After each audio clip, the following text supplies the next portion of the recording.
This is Fishman's Resort. We're right below Wheeler Dam. We've got 52 acres of campsites. We have a mobile home park. We're right on the water. Seafood restaurant. Everybody likes to come here. Chad and JT has been staying here probably for around 5 years. The first time these guys ever came to Fishman's Resort, had no clue who they were. This is a prank. This was a prank on me and them. Some of their real good friends told me that they were kind of like to be by themselves, that they were just a little bit different, that they were together and they liked their space. And we try to accommodate everybody. We've never had anybody that stayed here that we didn't get to know and really got to like. So I put them by themselves. Oh, you know where he put us? Up on top of the hill up there. I put them on top of the hill, away from everything. No shade trees. They were by themselves. In the bright sun. I didn't know. I was just trying to accommodate y'all. Before that tournament was over, they came, JT came to me and he said, Wayne, he said, next year, can you let us stay down there where everybody else stays? Please, Wayne, can we stay down there? Let us stay down there where everybody else stays.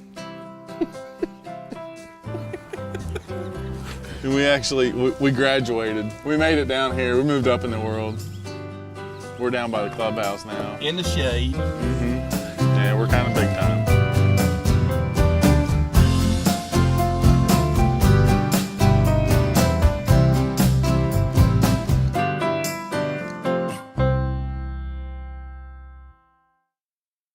You know, when you was a kid and a circus came to town, and it was elephants and tigers and giraffes, we've got bass boats in JT and Chad.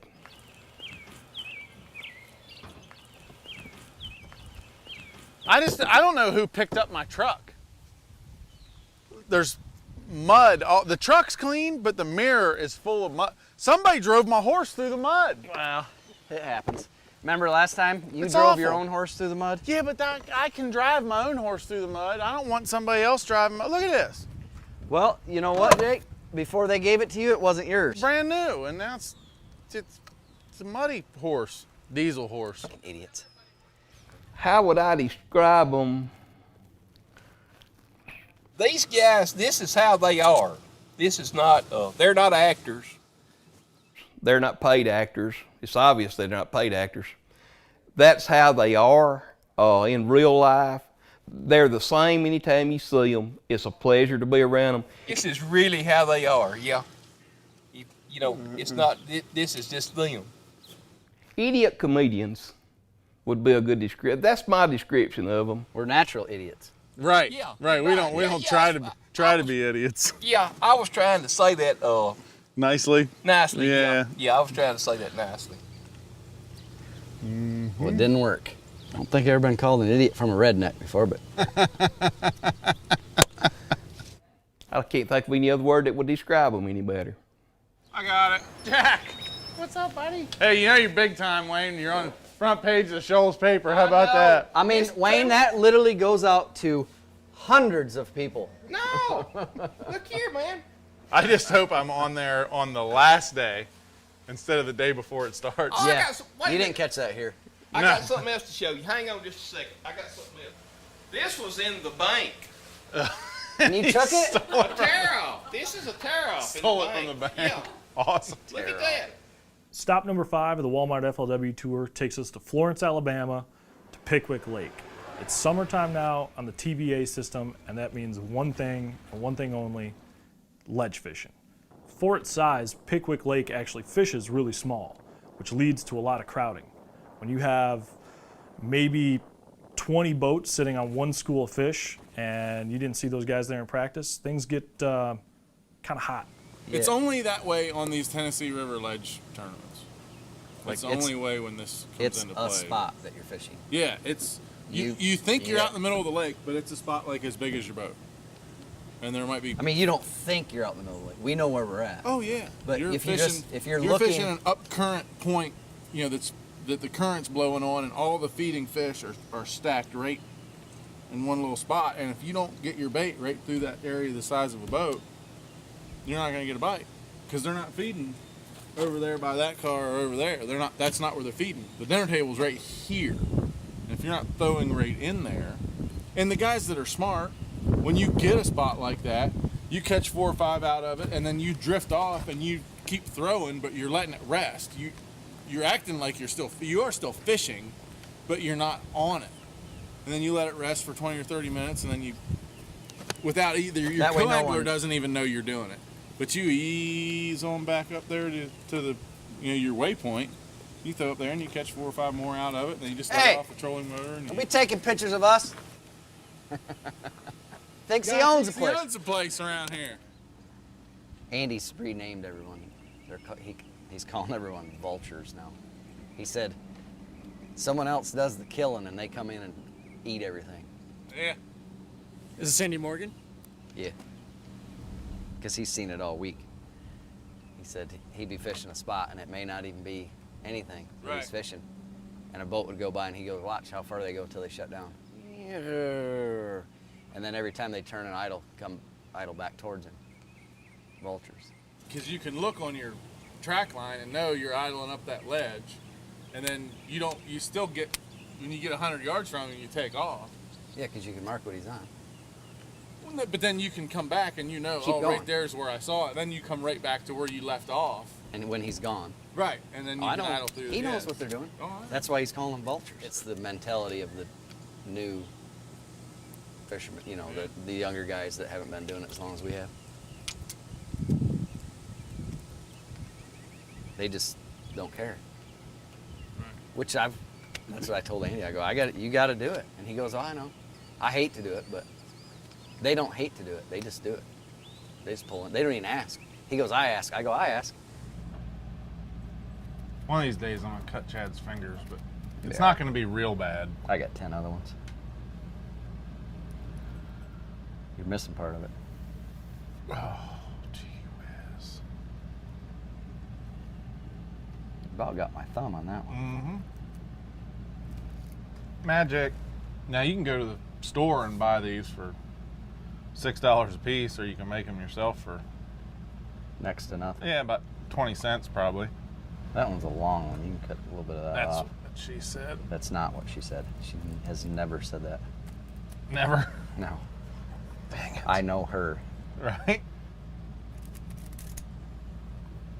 Almost need 2 guys to do it because you gotta hold it and pull it and cut it. Or if you had 3 hands. I always wanted a third hand in the middle of my chest for dancing. It's a good idea. It would be. That's the stupidest thing I've ever heard. Why that's not dumb at all, actually. It would be it would actually make dancing entertaining. I think you on the dance floor would be entertainment enough. Look at the ogre, everyone. Being these next 2 events are taking place on TVA lakes or Tennessee River impoundments in the summertime, they really set up for Chad and JT to do well. And the question really is, can Chad and JT turn around what's been a dismal season thus far, starting at Pickwick? I'm not going for points anymore. And sometimes you try to fish for points and you don't do the right, you're like trying to be conservative and then that backfires and I may not get on a spot and I may suck, but at least I already know that I've got nothing to lose and everything to gain, so we'll find out tomorrow afternoon, 3 o'clock. Actually at 4:30 or whenever I weigh in because I'm the last flight. How convenient is that? I think I had a really early boat draw early in the year, didn't have anywhere to go. You have a place to go. About 140. Whatever. I'm not worried about it. I'm not going to lose any sleep over it. Okay. 3/4 ounce jig that I pour myself. Take one of our little mop jig skirts that we just made.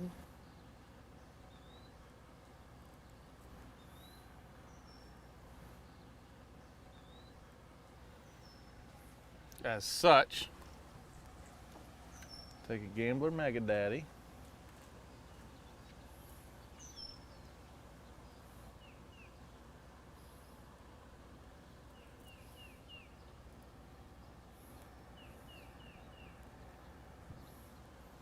Slide it up on there like that. all that living rubber comes apart and that trailer sticks up. And that living rubber really undulates kind of like this when it's on the bottom.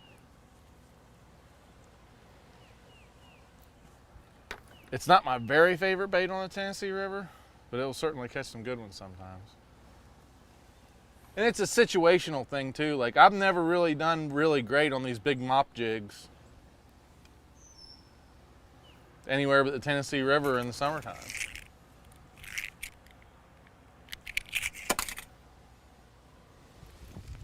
The monster swimmer that weighs 4 pounds. Look at that thing. I think it's 2.5 ounces. It's a solid hunk of lead underneath there. Whoa, whoa, whoa, whoa, whoa, whoa. Sure is fun when they bite it though. First cast tomorrow, 8-inch swim bait. Boom. Going big or going home. Hopefully I'm not going home.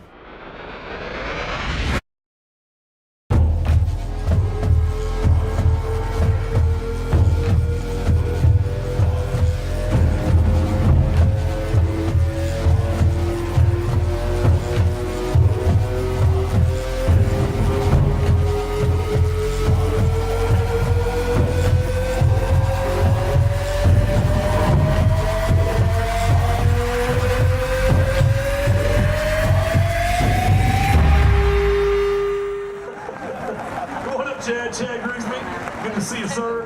As always, man, brother Keystone like protein. Guy, when he gets on the road, can make a lot of cuts in a hurry. 3 fish here, you made a top 10 right down the way here at Wheeler a couple years ago. This one's fishing a little bit different. 3 bass will get you in the game for 64, Chad.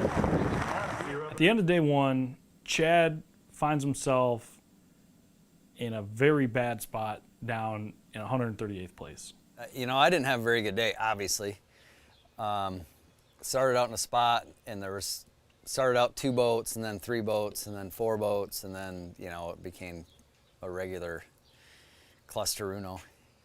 You know, it's just one of those deals, and then you're not on the sweet spot, and there's other guys that aren't on the sweet spot, and they're still catching a few, and, you know, I couldn't really get on it, and I was hoping for an afternoon bite. They turned the water on, and it didn't happen because Hurricane Alabama came through. I don't know what it was. They said there was a small tornado or something. I don't know, but I know it hailed on us for about 10 minutes. That was very exciting. Had about, you know, 1/4 inch of hail on the front of the boat. It was fun. It's just, that's the way the year's been. Just whatever could go wrong goes wrong for some reason. I don't know. It just hasn't been going well, and, you know, they just got to turn it around tomorrow. We still got another day. I have a big sack tomorrow. JT King, Palm Bay Forest. Straight Top Wireless Pro 5 today, JT. 5 fish. Day one on Pickwick for JT wasn't actually that bad. 16 pounds, 6 ounces, 16.6, 37th place. Good start to day one. Hey, yeah, I guess it is all right, but that's not what I was looking for. You know, I love coming to these Tennessee River Lakes and ledge fishing, and, you know, I caught a pile of fish today, just not the right one, so hopefully I can turn it around tomorrow. He sits in 38th place and is in pretty good position to make a move up the leaderboard. Every once in a while you get one of these, you just gotta sit there and hold it forever until the glue dries, and this is one of them, and I'm not in the mood. I'm wet, tired, done. And it still didn't stick. You gotta be kidding me. God.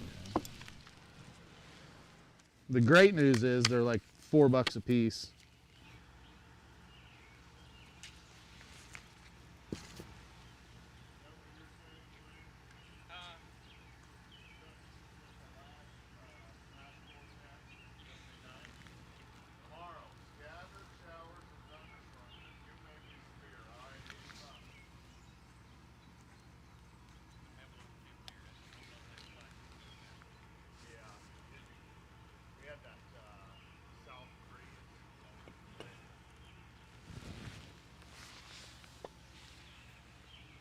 That's a catastrophe.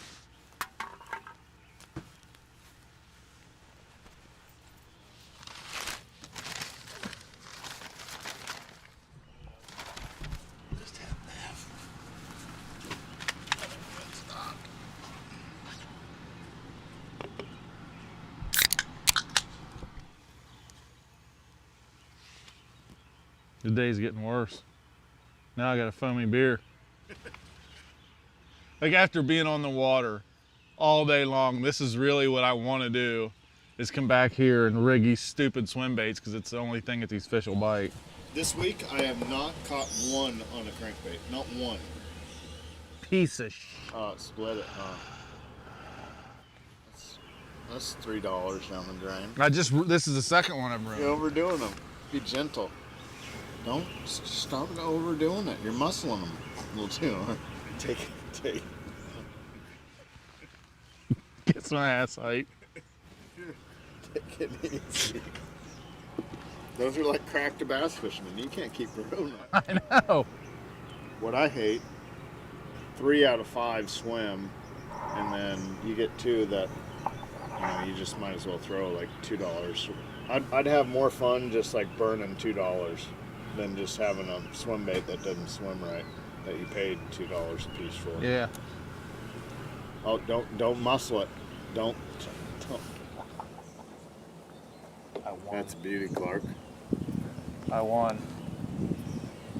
That's Just how it's supposed top notch. That is. If you get it right, then fall off. That's why I do all that extra work, because when it's all tore up, but it's still on there.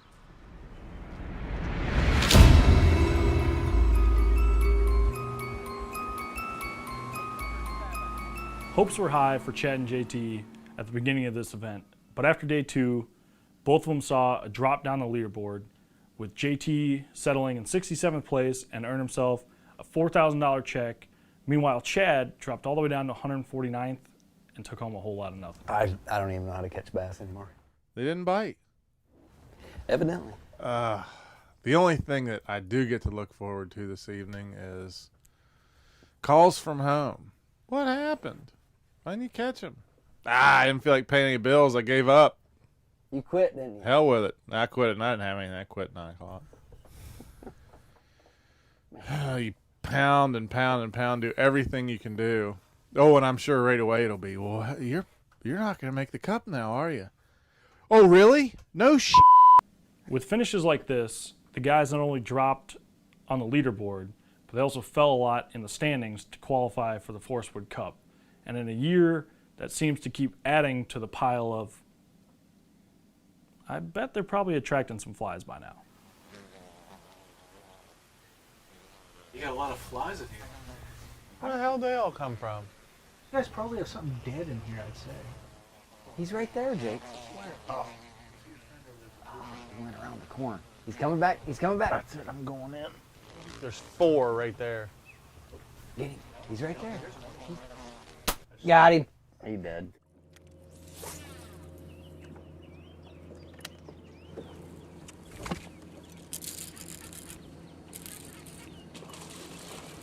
I don't know what it is, but we're gonna need it.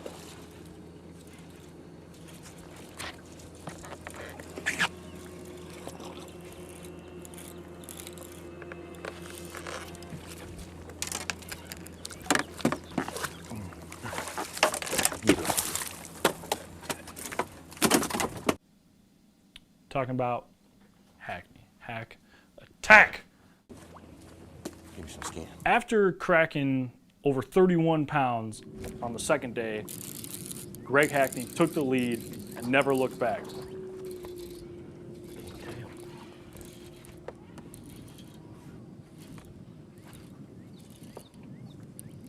Yeah, it's a big one. Hackney wins. And I want to say, like, let's talk about Hack Attack. Don't let that get away. Sucker! He won the tournament in a somewhat unconventional manner, in a way that no one really saw it coming. He was fishing up shallow. But that's not to say the ledges weren't on fire, because on day 4, Ayler was cracking them. Oh my goodness. Lambert was catching some good ones.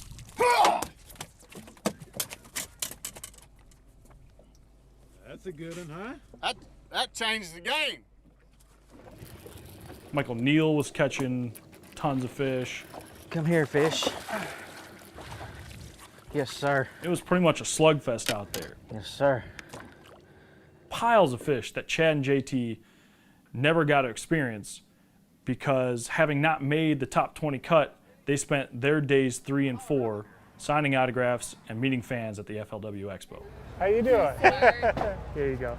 You gotta put to my biggest fan. Oh yeah. He gets really upset if you use it to clean up crawfish guts and stuff. I've heard. What? He When gets did upset. that happen? But wasn't that you? Nah, that's JT. That's his biggest fan. Yeah, JT is my biggest fan, I think.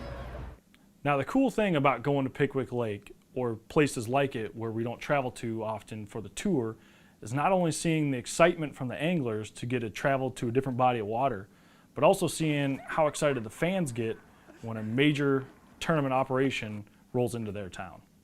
The whole bottom line on FLW here at Fishman's Resort, we appreciate them coming. This whole Tri-Cities area, Florence, Muscle Shoals, Tuscumbia, Sheffield, Rogersville, everybody in this area appreciates the FLW coming. I sincerely appreciate them. We're proud to have them here. We're proud to have them at our campground, and people don't realize what kind of revenue the FLW brings into an area as a whole when they come. And anytime, if you get a chance to bring the FLW to your town, you need to do it. It's a worthwhile thing. They're good people, and we appreciate everything they do for us.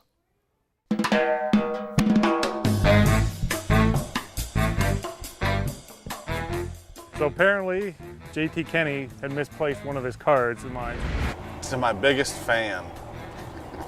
That was That's awful nice. nice of him to give me that card. I was gonna frame this. How would you scoop all this up if it was in a frame? Yeah, I wouldn't be able to do that. there. Leave it right There we go. down in there. So I asked him about it. He said he lost it somewhere at dinner, and I don't know where. So I figured he'd give him a couple extra here to remember me by, just so in case he loses another card. Let's see where we can hide all this stuff. Right here. He'll notice those. Maybe he needs to get some diesel. Let's put some cards in there. Where else would JT be needing cards, possibly? Is this thing open? Yeah, we'll slide a couple in there. A couple in there. What else? Should I put some in the live well? Put some back here. Thanks, JT. They're all autographed, by the way, just in case. You need an autographed Casey Martin card. See JT Kenny, he'll have a couple for you. We'll be finding them for days. That's that girl in the car. That girl came up to me at the expo yesterday. What's she doing? Is she stalking me? I think that girl's stalking. I'm pretty sure. Strange. All right, where else? All right. JT, you need a dip. We'll put the card down there. That's about it. I don't want to set off his alarm, so should we get on it? Let's go for a ride here. Look at me, I'm JT Kenny. I don't give a damn about anything. I'm God's gift to bass fishing. We're not going to the museum this year. No museums for us. I copied Casey's haircut. That was cool last year. I had long hair and I saw Casey had short hair. I decided to go short hair this year for the show. Let's go fry some fish. Again, JT Kenny, guys. I don't give a damn.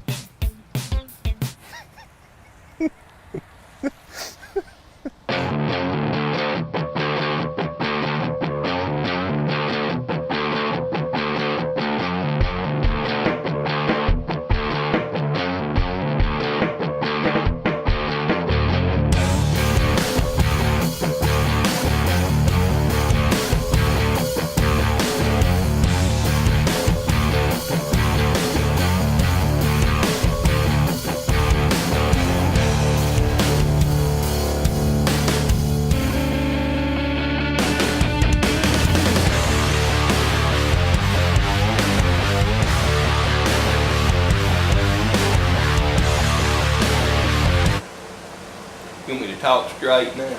Talk good. Talk good. Talk good. Tiffany, call me. We're ready to eat. 50 cal, Lee. We're ready to meet. We're ready.